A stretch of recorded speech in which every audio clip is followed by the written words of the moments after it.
Assalamualaikum warahmatullahi wabarakatuh. Halo semuanya, apa kabar? Mudah-mudahan selalu sehat, selalu semangat, selalu ceria walaupun harus di rumah aja ya. Mudah-mudahan juga pandemi ini cepat berakhir, keadaan semakin membaik biar kita bisa ketemu lagi di sekolah ya. Walaupun belajar masih di rumah aja, tapi tidak boleh menyurutkan semangat kalian ya. Harus tetap semangat, harus tetap ceria pokoknya. Oh iya, kembali lagi bersama Ibu Bu Fitri dalam mata pelajaran Sejarah Peminatan kelas 12 yang masih membahas tentang bab pertama ya. Kenapa masih bab pertama? Karena yang sudah kita bahas waktu itu di pengenalan, bab pertama itu ada 3 subbab. Sebab yang pertama itu kan kemarin kita sudah bahas tentang respon dari bangsa Belanda terhadap kemerdekaan Indonesia, dan sekarang kita lanjutkan ke sebab yang kedua yang menyoroti tentang bagaimana sih respon dari PBB terhadap proklamasi kemerdekaan Indonesia.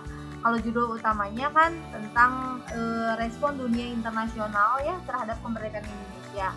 Nah, di dalam respon dunia internasional itu membahas 3 sebab, 3 sisi gitu ya, 3 sudut pandang. Yang pertama sudut pandang dari bangsa Belanda, yang kedua sudut pandang dari PBB, dan yang ketiga sudut pandang dari negara-negara yang lain yang ada di dunia, khususnya yang langsung mengakui kemerdekaan Indonesia gitu. Nah,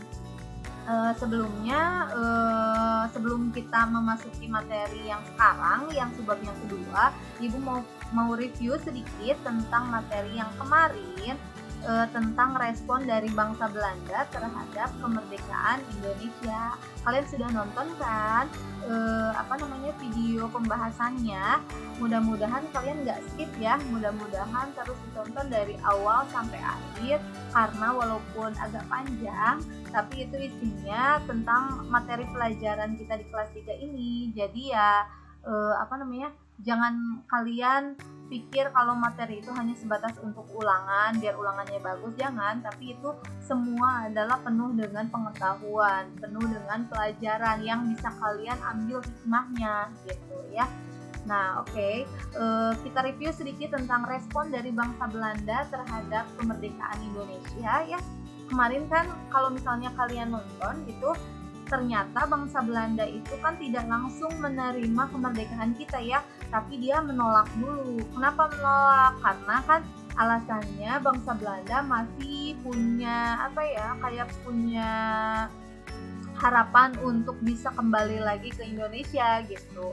Karena waktu itu dengan kalahnya Jepang terusir dari Indonesia, sehingga Belanda punya secercah harapan, punya peluang lagi gitu buat bisa masuk lagi, menjajah lagi ke Indonesia gitu.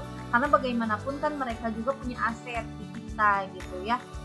Walaupun kita nggak nyuruh mereka mendirikan aset, tapi karena mereka itu waktu itu menguasai sebagian besar wilayah kita, hampir semua bahkan, sehingga mereka mendirikanlah tanpa perizinan kita gitu. Nah, setelah mereka terusir, mereka pikir sayang kalau misalkan si aset-aset tersebut harus jatuh dengan mudahnya ke tangan bangsa Indonesia gitu. Akhirnya kan mereka di situ berpikir lagi untuk bisa kembali ke bangsa Indonesia dan kalau bisa menjajah lagi bangsa Indonesia gitu. Tapi ternyata kan bangsa Indonesia nggak diem gitu aja ya. Nah, kita juga sudah ketahui kalau misalnya suatu bangsa ingin merdeka secara seutuhnya itu harus memenuhi 2 syarat atau 2 unsur ya.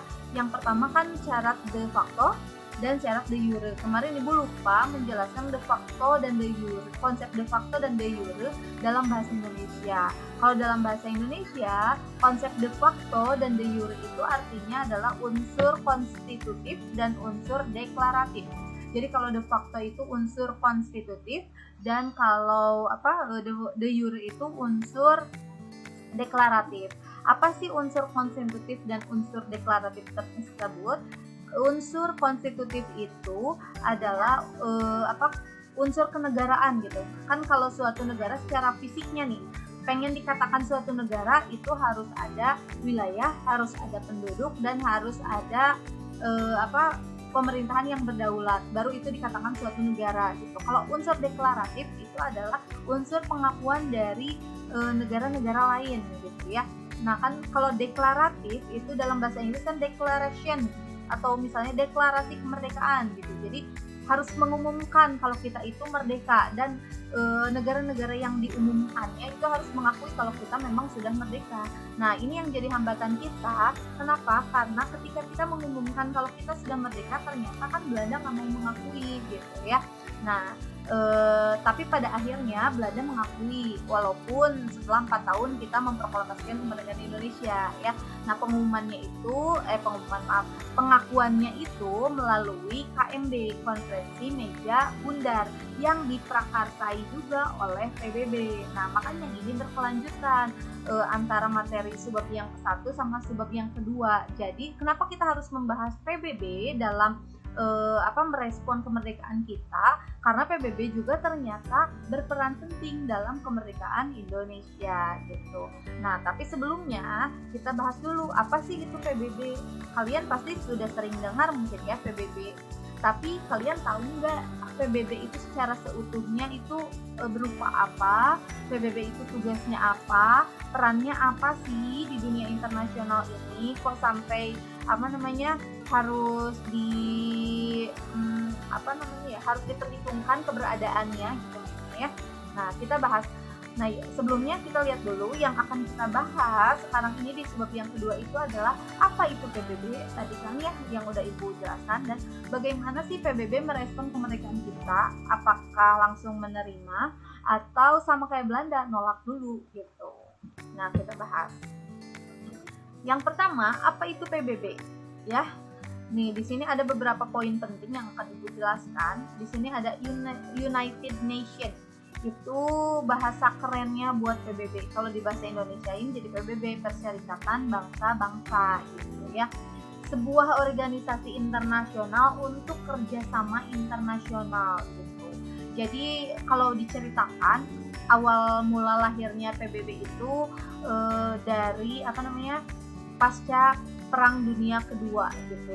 Sebenarnya sebelum adanya PBB ini ada organisasi internasional juga yang tujuannya buat kerjasama internasional agar terjadi perdamaian dunia gitu. Namanya bukan PBB tapi LBB, beda sedikit ya. Kalau PBB kan Perserikatan Bangsa-Bangsa, kalau LBB itu Liga Bangsa-Bangsa gitu. Nah, apa bedanya? Ya kalau LBB waktu itu ya dari namanya beda gitu ya, yang satu Liga Bangsa-Bangsa, yang satu Perserikatan Bangsa-Bangsa, tapi tujuannya sama, tujuannya untuk keamanan dan memprakarsai perdamaian dunia gitu ya. Nah kalau LBB itu lahirnya setelah Perang Dunia ke-1, sedangkan kalau PBB lahirnya setelah Perang Dunia Kedua. Waktu itu LBB dibentuk untuk mendamaikan Perang Dunia ke-1, tapi setelah itu kan gak lama kemudian terjadi lagi nih Perang Dunia Kedua. Akhirnya kan LBB dianggap tidak bisa menjalankan tugasnya gitu. Akhirnya kan LBB hancur gitu, LBB dibubarkan karena dianggap tadi tidak menjalankan tugas pentingnya gitu. Itu sebenarnya sudah kita bahas di kelas 2 kemarin tentang Perang Dunia 1 dan Perang Dunia Kedua. Mungkin kalau IPS 3 sama IPS 4 masih inget ya, itu kan belajar sama Ibu dibahas gitu tentang PBB dan LBB gitu ya. Nah PBB ini didirikan tanggal 24 Oktober 1945 oleh Franklin D. Roosevelt. Ini adalah seorang mantan presiden Amerika Serikat gitu. Jadi yang memprakarsai berdirinya PBB adalah tokoh dari Amerika Serikat. Waktu itu Amerika Serikat kan termasuk ke dalam pihak sekutu yang memenangkan Perang Dunia Kedua gitu ya. Jadi walaupun dia memenangkan, tapi dia tidak lantas harus menguasai semua negara, tapi dia membentuk suatu organisasi dengan tujuan agar bangsa-bangsa yang ada di dunia ini hidup damai gitu ya. Nah, dasar pembentukan dari PBB ini itu adalah piagam PBB atau dalam bahasa Inggris Charter of the United Nations tahun 1945 gitu ya. Ya pokoknya intinya dibentuk berdasarkan agar bangsa-bangsa yang ada di dunia ini semuanya hidup berdampingan dengan damai, tidak ada lagi perang-perangan, tidak ada lagi pertikaian gitu ya, tidak memakan korban, karena kan perang-perang juga itu kan keluar dari HAM gitu ya, banyak korban, banyak yang kelaparan dan sebagainya. Nah, tujuan didirikannya PBB itu untuk apa sih? Yang pertama, untuk tadi kan Ibu udah bilang berkali-kali, memelihara perdamaian dan keamanan internasional. Yang kedua, mengembangkan hubungan persaudaraan antar bangsa. Dan yang ketiga, menciptakan kerjasama untuk menyelesaikan permasalahan antar bangsa. Jadi selain untuk mentertibkan dunia gitu ya, dunia internasional, PBB juga bertugas agar kehidupan bangsa di setiap negara ini yang ada di dunia ini semuanya memiliki hubungan yang baik, hubungan erat, hubungan persaudaraan gitu. Dan ketika ada misalnya masalah, konflik, karena kita tidak dapat pungkiri konflik itu akan selalu ada, karena setiap orang pasti berbeda kepala, berbeda pandangan, ya berbeda pendapat, otomatis konflik akan selalu ada. Nah, dengan adanya PBB ini, setidaknya konflik yang ada itu bisa dicari solusinya, bisa diselesaikan dengan cara-cara yang sesuai dengan hukum internasional gitu ya. Nah, itu sekilas tentang PBB. Jadi PBB itu adalah suatu organisasi internasional yang menaungi bangsa-bangsa yang ada di dunia, khususnya bangsa-bangsa yang ikut serta dalam keanggotaan PBB. Indonesia juga termasuk anggota PBB, walaupun Indonesia kan masuknya itu setelah KMB gitu ya, setelah adanya pengakuan dari seluruh negara tentang kemerdekaan Indonesia gitu. Indonesia itu jadi negara ke-60 yang masuk ke dalam keanggotaan PBB gitu. Selanjutnya nih, apakah PBB langsung peka sama kemerdekaan kita gitu ya. Jadi ini langsung ke bahasan utama kita yang akan membahas tentang bagaimana respon PBB terhadap kemerdekaan Republik Indonesia gitu. Jadi apakah PBB itu langsung mengiyakan kalau kita merdeka? Apakah PBB itu langsung peka ya sama kemerdekaan kita gitu. Nah, di sini ternyata guys, ketika kita memproklamasikan kemerdekaan kita, PBB ternyata nggak langsung mengakui kemerdekaan kita seperti Mesir atau India. Kalau Mesir sama India kan karena mungkin merasa satu nasib, satu daratan juga, sama-sama di Asia, akhirnya ketika Indonesia memproklamasikan kemerdekaannya, Mesir dan India, oke, saya nomor 1 mengakui kamu merdeka gitu. Tapi ternyata kalau PBB itu tidak secara langsung oke, kamu merdeka gitu kan ya, tapi dia mendukung gitu. Jadi walaupun dia nggak secara langsung, secara tersirat gitu ya, mengatakan kalau kamu diakui, saya mengakui kamu sebagai negara merdeka, tapi PBB secara tidak langsung mendukung kemerdekaan Indonesia. Bagaimana proses dukungannya? Nah, nanti kita bahas. Nah, ternyata keterlibatan Perserikatan Bangsa-Bangsa atau PBB dalam kemerdekaan Indonesia itu dimulai sejak tahun 1946 tuh. Kan kita memproklamasikan tanggal 17 Agustus 1945 ya. Tapi ternyata PBB mau mengakui atau bukan mengakui ya, mau terlibat dalam proses kemerdekaan kita, dalam proses kedaulatan negara kita itu sejak tahun 1946, setahun setelah kita memproklamasikan kemerdekaan Indonesia. Nah, di sini peran terbesar PBB dalam sejarah Indonesia, terutama pasca kemerdekaan, lebih banyak mengurusi penyelesaian masalah antara Belanda dan Indonesia. Jadi mungkin lebih tepatnya bukan pengakuan atau bukan mengakui gitu ya. Kalau PBB itu lebih ke berperan aktif dalam proses perjuangan kita dalam pengakuan atau kedaulatan kemerdekaan Indonesia gitu. Jadi perannya itu bukan hanya sekedar oke, saya mendukung kamu, oke, saya mengakui kamu merdeka, tapi perannya itu lebih ke bagaimana mengatasi sengketa kita sama Belanda. Karena kan waktu itu ketika kita sudah memproklamasikan, gak lama kemudian kan Belanda langsung pengen masuk lagi gitu ya. Terus setelah Belanda masuk lagi, otomatis kita langsung Oke guys, kita lanjut ya. Tadi pembahasannya sampai ke poin yang ketiga ini kan ya, peran terbesar PBB dalam sejarah Indonesia, terutama pasca kemerdekaan itu sebenarnya lebih banyak mengurusi penyelesaian masalah antara Belanda dan Indonesia. Jadi sebenarnya kalau kita membahas tentang respon PBB terhadap kemerdekaan Indonesia itu mungkin lebih tepat dikatakannya bukan ke mengakui atau tidak gitu ya, PBB mengakui atau tidak kemerdekaan Indonesia, tetapi lebih PBB itu lebih kepada bagaimana dia berperan dalam mendukung perjuangan bangsa Indonesia untuk mempertahankan kedaulatan dan kemerdekaan Republik Indonesia gitu. Jadi kalau PBB kan tadi Ibu udah bilang kalau PBB itu kan bukan suatu negara, tapi PBB itu adalah suatu organisasi internasional yang menaungi banyak negara yang ada di dunia, khususnya negara-negara yang menjadi anggota dari PBB tersebut gitu ya. Jadi PBB itu tanggapannya bukan berarti seperti Mesir, India, Belanda atau bangsa-bangsa yang lainnya yang saya mengakui, saya tidak gitu, bukan seperti itu, tetapi PBB itu lebih ke berperan aktif dalam mendukung kemerdekaan penuh Indonesia gitu ya.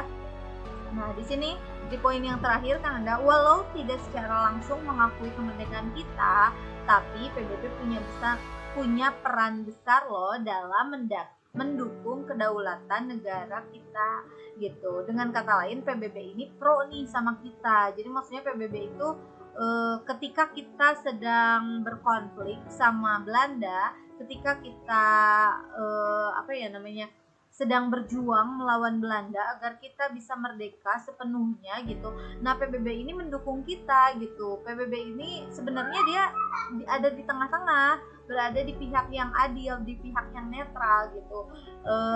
Karena apa? Karena Belanda juga merupakan anggota PBB, Indonesia juga mau merdeka dan nanti mungkin akan segera menyusul menjadi keanggotaan PBB gitu. Salah satu negara yang ada di dunia ini kan Indonesia, apalagi kalau misalnya Indonesia memang sudah merdeka secara seutuhnya gitu. Jadi PBB ini berusaha untuk bersikap netral, bersikap adil gitu.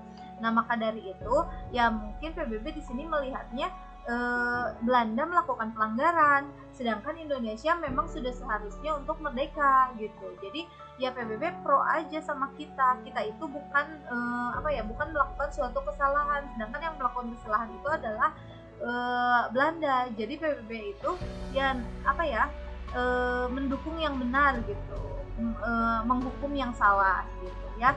Jadi kan di sini dengan kata lain PBB itu pro sama kita, PBB mendukung kita gitu. Lalu pembahasan selanjutnya,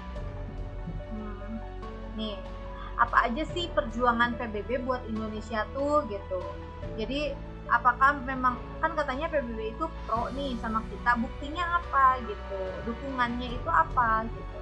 Nih sini ada suatu kata si bucin, jangan lepaskan dia yang sudah berjuang gitu ya, jangan lupakan dia yang sudah berjuang ya kan. Kalian juga kan pasti seperti itu, kalian akan lebih memilih yang berjuang dibanding yang PAP, dibanding yang selewat gitu aja ya nggak. Yang berjuang pasti akan lebih berkesan. Asik. Nah guys, kita lihat yuk perjuangan dan pengorbanan apa aja yang sudah dilakuin PBB buat kita gitu. Jadi contoh-contoh nyatanya, contoh realnya PBB dalam berjuang untuk mendukung kemerdekaan Indonesia secara penuh apa aja sih nih. Yang pertama, ketika baru terjadi agresi militer Belanda 1. Kan masih ingat kan, kemarin sudah kita bahas ya, AMB 1 di mana yang diduduki itu 3 wilayah penting yang ada di Indonesia. Kenapa 3 wilayah itu? Jawa, Jawa Tengah, Jawa Timur, Sumatera. Kenapa 3 wilayah itu? Karena wilayah itu adalah sumber-sumber sumber-sumber rempah-rempah, wilayah-wilayah vital di Indonesia itu 3 wilayah tersebut gitu ya. Nah, ketika Belanda melakukan AMB 1, PBB mengeluarkan rekomendasi untuk membuat Komisi 3 Negara atau KTN. Nah, itu kan masih ingat ya. Jadi ketika Belanda melakukan serangan berupa AMB, berupa agresi militer Belanda, yang pertama kita kan nggak diam aja, kita juga melawan gitu ya. Nah, di sini PBB melihatnya Belanda itu melakukan suatu pelanggaran. Udah tahu Indonesia teh sudah memproklamasikan kemerdekaannya tanggal 17 Agustus 1945. Si Belanda teh maksa wae gitu. Maksa wae buat masuk gitu ya. Terus selain maksa, si Belanda juga ternyata malah melakukan gencatan senjata gitu. Malah melakukan kegiatan-kegiatan militer buat ngerebutnya gitu. Itu kan suatu pelanggaran besar di dalam hukum internasional yang ada di PBB. Akhirnya kan di situ PBB mengecam Belanda.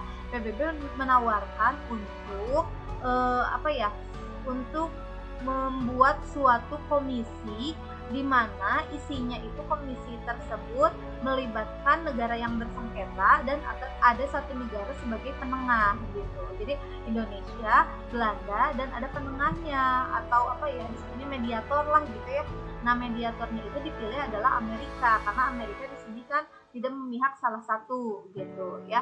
Nah, Indonesia utusannya itu kan mengirimkan mengirimkan utusan dari Australia gitu ya, sedangkan Belanda menunjuk Belgia yang menjadi utusan di dalam KTN tersebut. Jadi nggak Indonesia sama Belanda langsung gitu, tapi negara-negara tersebut mengutus satu sama lain. Indonesia kenapa memilih Australia untuk diutus ke dalam KTN? Karena Australia juga kan adalah negara pendukung kemerdekaan kita. Kenapa Belanda memilih Belgia? Karena Belgia adalah negara sekutu dari, maksudnya negara negara koalisi lah ya. Jadi negara yang mendukung Belanda itu adalah Belgia gitu. Apalagi wilayah administratif Belanda sama Belgia itu kan hampir berdekatan. Indonesia juga sama Australia berdekatan juga kan, nggak kayak Indonesia ke Eropa. Indonesia ke Australia itu ya relatif dekat lah gitu ya. Nah, tiap negara berseteru memilih satu negara untuk menjadi wakil, sementara satu negara menjadi pihak netral untuk menyelesaikan pertikaian. Nah, ini yang Ibu jelaskan tadi gitu.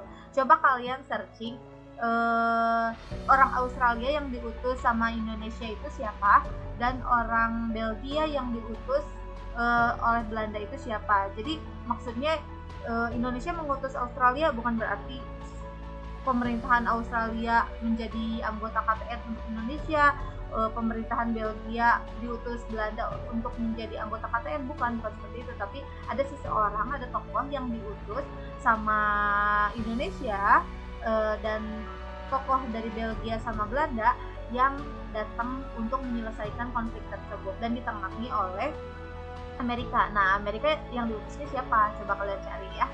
Nah, kemudian setelah itu peran PBB yang lain dalam memperjuangkan Indonesia itu adalah terlihat ketika PBB berperan pada pembentukan perdamaian bernama United Nations Commission for Indonesia atau disingkat UNCI ya.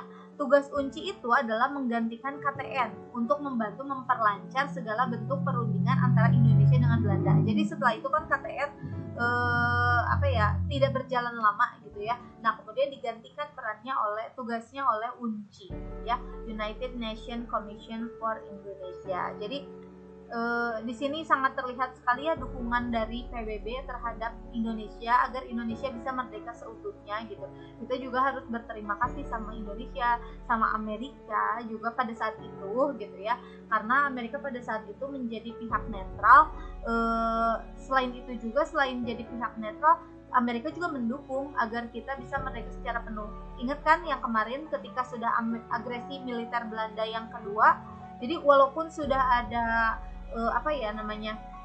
Walaupun sudah ada ancaman dari PBB agar Belanda menghentikan AMB 1 dan kemudian mengadakan perjanjian di perjanjian Renville ya setelah adanya KTN tersebut, tapi ternyata kan dilanggar lagi ya sama Belanda. Belanda malah melakukan agresi militer Belanda yang kedua gitu. Nah,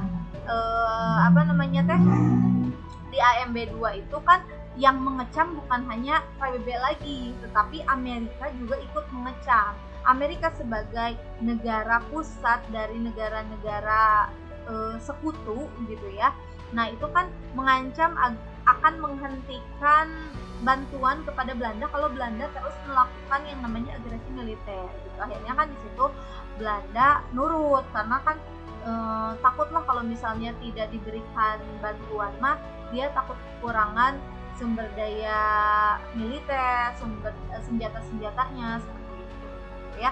Jadi kita ya harus berterima kasih sama PBB dan sama Amerika juga. Mungkin kalau tidak ada bantuan mereka, kita masih belum merdeka mungkin gitu. Ya terutama mah kita harus berterima kasihnya kepada para pejuang, para pahlawan kita sehingga kita dapat berdiri di negara kita ini sekarang dengan bebas merdeka gitu. Walaupun sebenarnya masih ada sih penjajahan, tapi penjajahan dalam bentuk lain. Itu mah bukan dari bahasan ini ya, nanti kita bahas juga. Nah, di PBB ternyata Indonesia mengutus LN Palar menjadi wakil tetap RI. Palar berperan besar memperjuangkan agar Indonesia mendapat pengakuan internasional. Ia pun berhasil mengantar Indonesia menjadi anggota PBB gitu ya.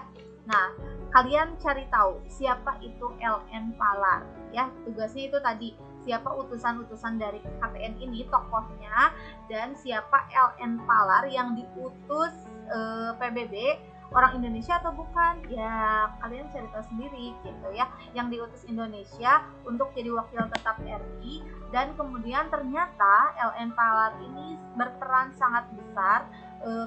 Kenapa? Karena LN Palar berhasil menjadikan Indonesia sebagai anggota PBB, walaupun Indonesia menjadi anggota PBB itu yang ke-60, tapi setidaknya kan kita mendapat pengakuan dari dunia internasional setelah kita masuk menjadi anggota PBB gitu ya. Nah, di sini mah kalian bisa baca sendiri ya. Ini mah rangkuman dari yang udah Ibu bahas tadi gitu ya. Pengakuan PBB terhadap Indonesia itu bentuknya apa aja secara mendetail ini. Pokoknya tanggal 1 Agustus PBB meminta kedua belah pihak melakukan gencatan senjata dan menyelesaikan perundingan. 4 Agustus 47 PBB memperlakukan pemberhentian permusuhan oleh Komisi Konsuler. Ya pokoknya ini semua sudah Ibu jelaskan tadi. Intinya ya PBB itu mendukung penuh agar Indonesia bisa merdeka seutuhnya gitu ya. Nah, di sini ada sekilas gambar-gambar tentang KTN atau Komisi 3 Negara ya. Jadi yang berselisih paham itu kan Indonesia dengan Belanda, tapi yang diutusnya itu Indonesia mengutus Australia, Belanda mengutus Belgia, dan ditengahi oleh negara yang netral yaitu di sini Amerika Serikat gitu. Terus di sini nih ada ini gambaran lah ya, gambaran bahwa kita itu memang benar mengikuti Komisi 3 Negara tersebut. Di sini ada Insinyur Soekarno sedang berbincang-bincang sama wakil atau utusan Indonesia untuk KTN dari Australia. Siapa? Itu ya kalian cari tahu sendiri. Tadi kan itu tugasnya ya. Sebenarnya kan tadi sebelum materi ini kita bahas juga Ibu menyuruh kalian buat ini ya, buat mencari tentang KTN kan. Nah, mungkin kalau kalian dapatkan jawabannya ya itu berarti.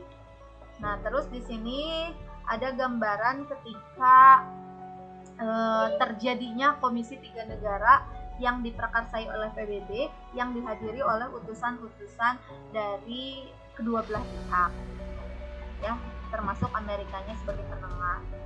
Nah, segitu aja video pembahasan materi dari Ibu buat pembahasan yang sekarang. Terima kasih udah nonton. Mudah-mudahan materi ini bermanfaat, mudah-mudahan gak puas, mudah-mudahan gak ngerti. Kenapa mudah-mudahan gak ngerti ya? Biar mudah-mudahan ngerti. Tapi yang mudah-mudahan ada yang mau dieksplor lagi sama kalian sehingga kalian mau bertanya gitu ya. Jangan ragu-ragu buat tanya nanti di kolom komentar kalau misalnya kalian nggak paham gitu ya yang sama bagian-bagian yang dijelaskan tadi. Oke, segitu aja dari Ibu. Terima kasih atas perhatiannya dan wassalamualaikum warahmatullahi wabarakatuh. Bye. Oke guys, kita lanjut ya. Tadi pembahasannya sampai ke poin yang ketiga ini kan ya, peran terbesar PBB dalam sejarah Indonesia, terutama pasca kemerdekaan itu sebenarnya lebih banyak mengurusi penyelesaian masalah antara Belanda dan Indonesia. Jadi sebenarnya kalau kita membahas tentang respon PBB terhadap kemerdekaan Indonesia itu mungkin lebih tepat dikatakannya bukan ke mengakui atau tidak gitu ya, PBB mengakui atau tidak kemerdekaan Indonesia, tetapi lebih PBB itu lebih kepada bagaimana dia berperan dalam mendukung perjuangan bangsa Indonesia untuk mempertahankan kedaulatan dan kemerdekaan Republik Indonesia gitu. Jadi kalau PBB kan tadi Ibu udah bilang kalau PBB itu kan bukan suatu negara, tapi PBB itu adalah suatu organisasi internasional yang menaungi banyak negara yang ada di dunia, khususnya negara-negara yang menjadi anggota dari PBB tersebut gitu ya. Jadi PBB itu tanggapannya bukan berarti seperti Mesir, India, Belanda atau bangsa-bangsa yang lainnya yang saya mengakui, saya tidak gitu, bukan seperti itu, tetapi PBB itu lebih ke berperan aktif dalam mendukung kemerdekaan penuh Indonesia gitu ya. Nah, di sini di poin yang terakhir kan ada walau tidak secara langsung mengakui kemerdekaan kita, tapi PBB punya peran besar loh dalam mendukung kedaulatan negara kita gitu. Dengan kata lain PBB ini pro nih sama kita. Jadi maksudnya PBB itu ketika kita sedang berkonflik sama Belanda, ketika kita sedang berjuang melawan Belanda agar kita bisa merdeka sepenuhnya gitu. Nah, PBB ini mendukung kita gitu. PBB ini sebenarnya dia ada di tengah-tengah, berada di pihak yang adil, di pihak yang netral gitu. Karena apa? Karena Belanda juga merupakan anggota PBB, Indonesia juga mau merdeka dan nanti mungkin akan segera menyusul menjadi keanggotaan PBB gitu. Salah satu negara yang ada di dunia ini kan Indonesia, apalagi kalau misalnya Indonesia memang sudah merdeka secara seutuhnya gitu. Jadi PBB ini berusaha untuk bersikap netral, bersikap adil gitu.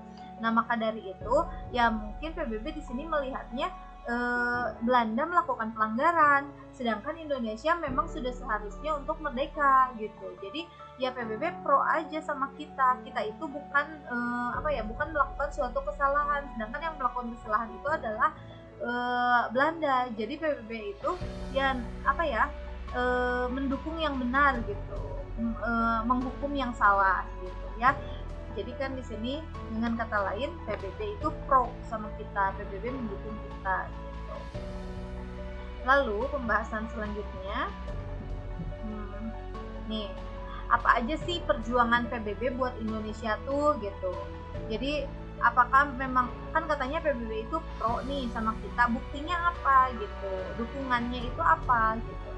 Nih sini ada suatu ini ya, kata si bucin, jangan lepaskan dia yang sudah berjuang gitu ya, jangan lupakan dia yang sudah berjuang ya kan. Kalian juga kan pasti seperti itu, kalian akan lebih memilih yang berjuang dibanding yang PHP, dibanding yang selewat gitu aja ya nggak.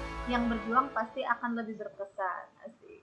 Nah guys, kita lihat yuk perjuangan dan pengorbanan apa aja yang sudah dilakuin PBB buat kita gitu. Jadi contoh-contoh nyatanya, contoh realnya PBB dalam berjuang untuk mendukung kemerdekaan Indonesia secara penuh apa aja sih nih. Yang pertama, ketika baru terjadi agresi militer Belanda 1. Kan masih ingat kan, kemarin sudah kita bahas ya, AMB 1 di mana yang diduduki itu 3 wilayah penting yang ada di Indonesia. Kenapa 3 wilayah itu? Jawa, Jawa Tengah, Jawa Timur, Sumatera. Kenapa 3 wilayah itu? Karena wilayah itu adalah sumber-sumber sumber-sumber rempah-rempah, wilayah-wilayah vital di Indonesia itu 3 wilayah tersebut gitu ya. Nah, ketika Belanda melakukan AMB 1, PBB mengeluarkan rekomendasi untuk membuat Komisi 3 Negara atau KTN. Nah, itu kan masih ingat ya. Jadi ketika Belanda melakukan serangan berupa AMB, berupa agresi militer Belanda, yang pertama kita kan nggak diam aja, kita juga melawan gitu ya. Nah, di sini PBB melihatnya Belanda itu melakukan suatu pelanggaran. Udah tahu Indonesia teh sudah memproklamasikan kemerdekaannya tanggal 17 Agustus 1945. Si Belanda teh maksa wae gitu. Maksa wae buat masuk gitu ya.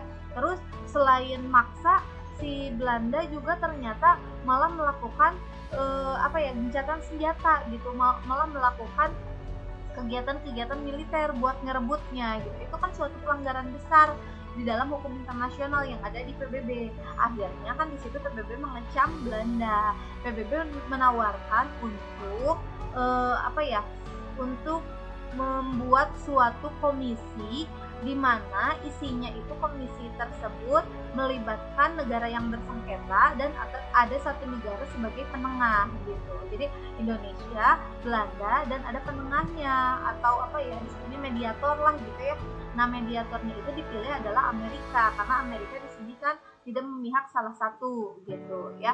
Nah, Indonesia utusannya itu kan mengirimkan mengirimkan utusan dari Australia gitu ya, sedangkan Belanda menunjuk Belgia yang menjadi utusan di dalam KTN tersebut. Jadi nggak Indonesia sama Belanda langsung gitu, tapi negara-negara tersebut mengutus satu sama lain. Indonesia kenapa memilih Australia untuk diutus ke dalam KTN?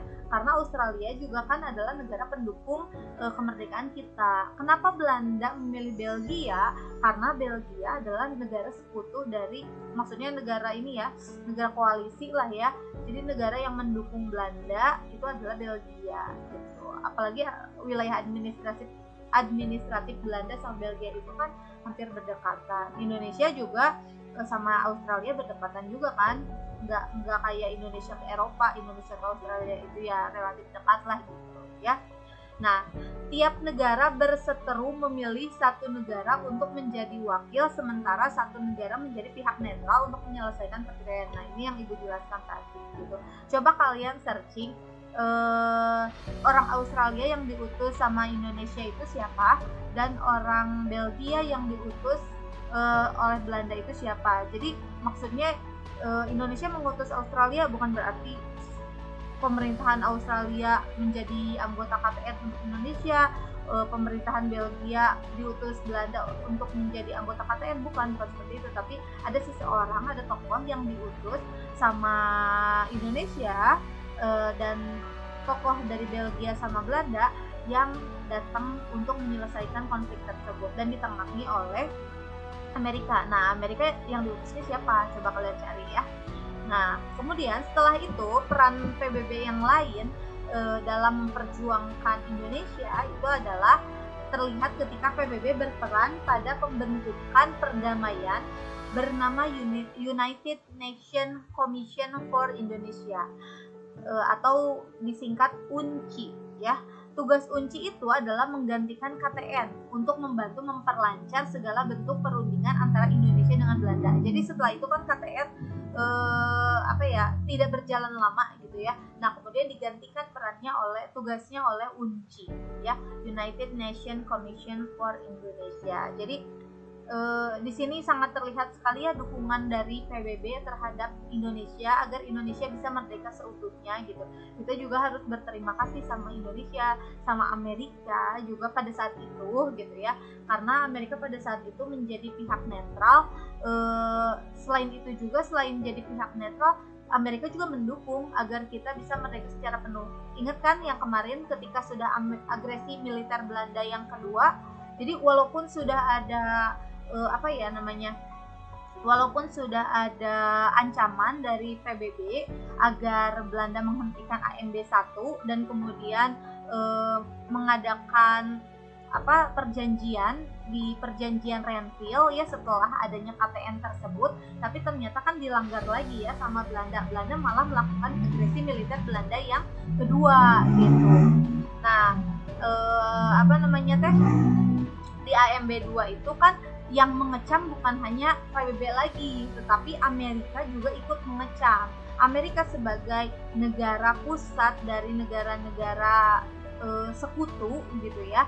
Nah, itu kan mengancam akan menghentikan bantuan kepada Belanda kalau Belanda terus melakukan yang namanya agresi militer gitu. Akhirnya kan di situ Belanda nurut karena kan takutlah kalau misalnya tidak diberikan bantuan mah dia takut kekurangan sumber daya militer, sumber senjata-senjatanya seperti itu ya.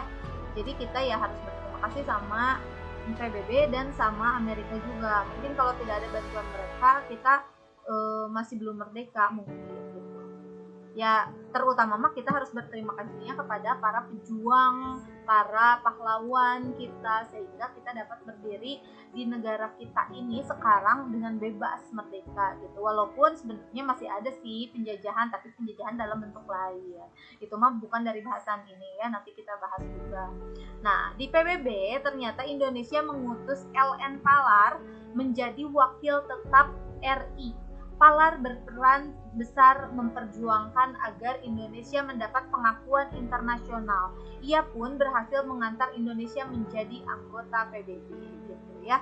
Nah, kalian cari tahu siapa itu LN Palar ya. Tugasnya itu tadi siapa utusan-utusan dari KTN ini, tokohnya, dan siapa LN Palar yang diutus PBB, orang Indonesia atau bukan, ya kalian cari tahu sendiri gitu ya. Yang diutus Indonesia untuk jadi wakil tetap RI, dan kemudian ternyata LN Palar ini berperan sangat besar. Kenapa? Karena LN Palar berhasil menjadikan Indonesia sebagai anggota PBB, walaupun Indonesia menjadi anggota PBB itu yang ke-60, tapi setidaknya kan kita mendapat pengakuan dari dunia internasional setelah kita masuk menjadi anggota PBB gitu ya. Nah, di sini mah kalian bisa baca sendiri ya. Ini mah rangkuman dari yang udah Ibu bahas tadi gitu ya. Pengakuan PBB terhadap Indonesia itu bentuknya apa aja secara mendetail ini. Pokoknya tanggal 1 Agustus PBB meminta kedua belah pihak melakukan gencatan senjata dan menyelesaikan perundingan. 4 Agustus 47 PBB memperlakukan pemberhentian permusuhan oleh Komisi Konsuler. Ya pokoknya ini semua sudah Ibu jelaskan tadi.